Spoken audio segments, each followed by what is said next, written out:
Good afternoon, Dr. Nadia. I'm Li Shanhong, and today I present my research titled Cultural Hybridity: How Localization Strategies Influence Interpretation and Cultural Resonance Among Foreign Residents in China. This study tackles a timely gap in cross-cultural communication research with rigorous method knowledge designed to generate valid and reliable insights. Let's begin. Cultural hybridity, defined by Crady as a dynamic, power-infused negotiation of culture, just as static mix, has become ubiquitous in globalized China. Multinational brands like McDonald's China, media platforms like Netflix China, and public services all adopt content via linguistic, symbolic, and contextual localization. Yet, existing research focuses on how local Chinese audiences respond to hybrid content, ignoring China's 1.17 million foreign residents as active cultural interpreters. This oversight matters because their engagement with localized content directly impacts their social belonging and integration, a key focus of this study. Okay, the problem spans three levels. Globally, 281 million transnational residents navigate hybrid culture daily, but research frames them as passive outsiders, not active negotiators.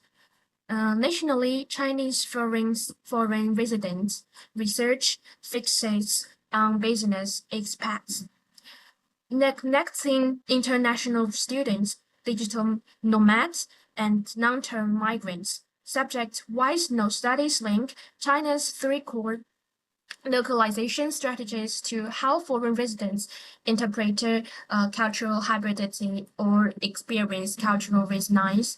This leaves three critical gaps. Hybridity research biases local audience. Localization studies are producer-centric and resilience research ignores foreign residents subgroup gaps this study aimed to fill. Okay, to address this gap, the study has three objectives. First, examine how linguistic, symbolic, and contextual localization shape hybridity interpretation. Second, measuring cultural resonance across emotional, behavioral, and cognitive dimension. Third, identify subgroup variation. These translate to three research questions as listed. I've also proposed the three hypotheses. First, contextual relevance will make foreign residents see hybridity as dynamic, not static. Second, cognitive acceptance will be stronger than behavioral engagement. Third, those staying longer or exposed to media content will have higher resonance and finer hybridity perception. Okay. The study is grounded in three foundational theories. First, Crady's hybridity theory, which rejects static cultural fusion and emphasizes active negotiation. Second, uses and gratification, which explain why foreign residents seek localized content for integration and identity preservation.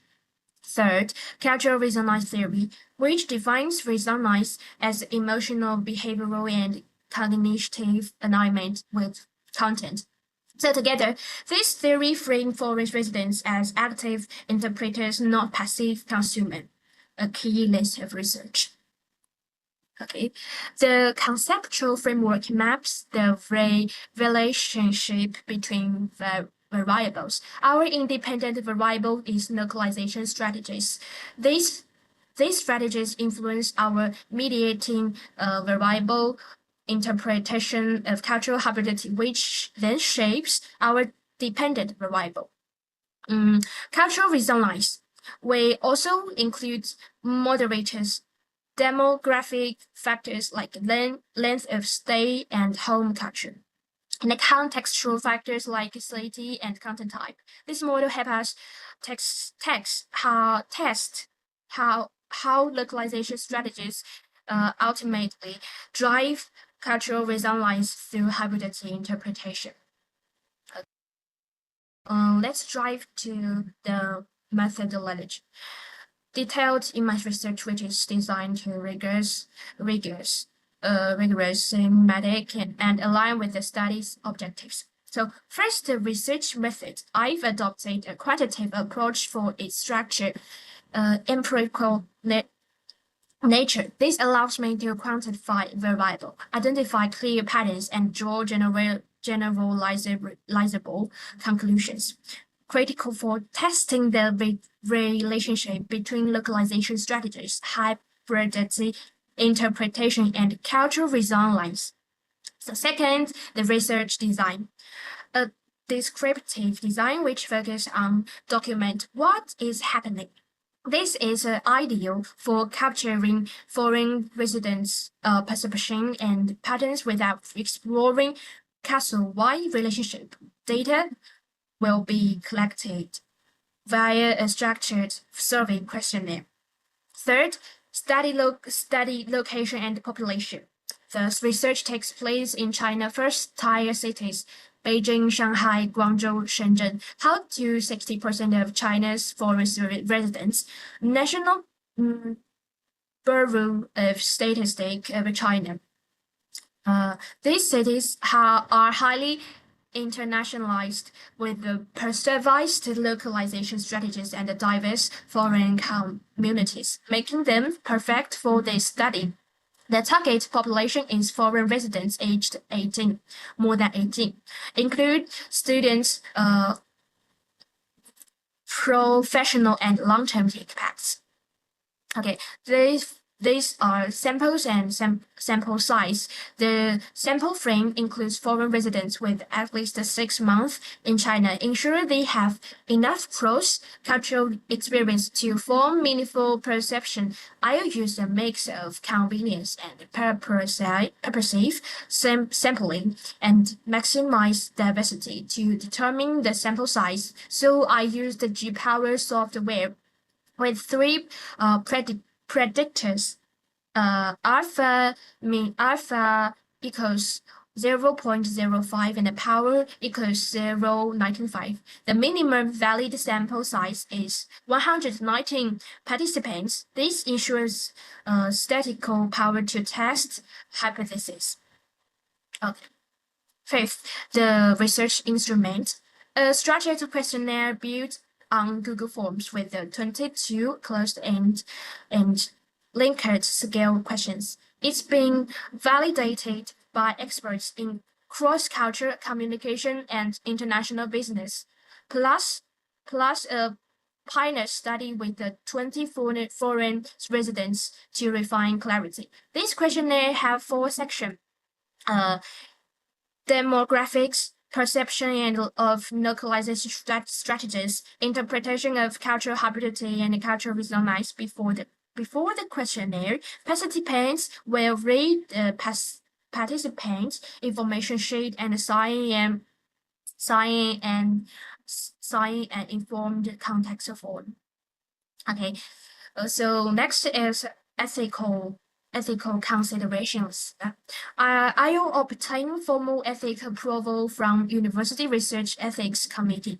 Key protocols include informed consent, voluntary participation, the right to withdraw without penalty, full anonymity, and secure data storage, or to protect the participant rights. Okay, so the data collection, this will span 5 weeks. 5 weeks using the channels online. I will share a Google form via Impact Social Groups. Portals link offline. QR codes will be posted in international campuses, expat compounds, and the foreign-friendly venues with the research assistants on site to help. Informed consent to mandatory for all participants. Okay, finally, data analysis. I use the SPSS 28.0 presence correlations analysis will identify relationship between variables. Regression analysis will test predictive power, and descriptive status will summarize demographic and general perceptions. These analytic frameworks directly address all research object and research question hypotheses. Okay.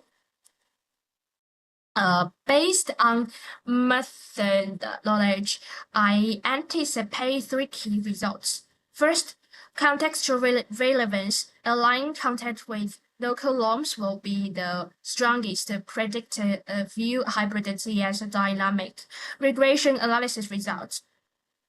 Second, cognitive acceptance will have a higher mean score than behavioral engagement. Third, staying 2 years will report higher resonance than shorter stays, and those exposed localized media will have more nuanced hybridity perception than those only exposed to consumer brands. These bar charts here visualize these expected differences. The study contributes academically by expand hybridity theory to transnational audiences, verifying localization scholarship and film resonance research gaps. Practically, it provides actionable insights from multinational brands, media platforms, and Chinese government to design more inclusive localization strategies. Socially, it can reduce foreign resident isolation and strengthen cross-cultural relations, critical in an increasing diverse China. And the study scope includes foreign residents aged 18 to 45 in four first-tier cities, with 6 months, 5 years of stay, and focus on 3 content types. The questionnaire validated and piloted ensure consistent data collection. However, limitation exists. The cross-section design prevents causal inference, and convenience simply may bias the sample towards educated younger residents. Future research could use longitudinal studies or quantitative interviews to depend insights.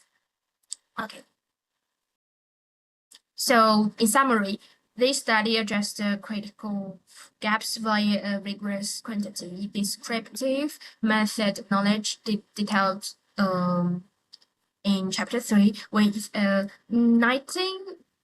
190 participant sample validated for questionnaire, dual channel data collection, and SPSS based analysis.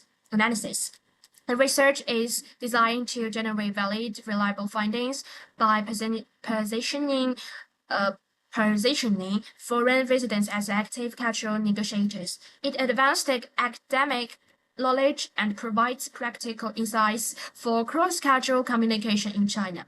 The method knowledge ensures the study effectively tests its hypotheses and answer its core research question. Okay, that's all. Thank you for your attention, Doctor. So this is my reference.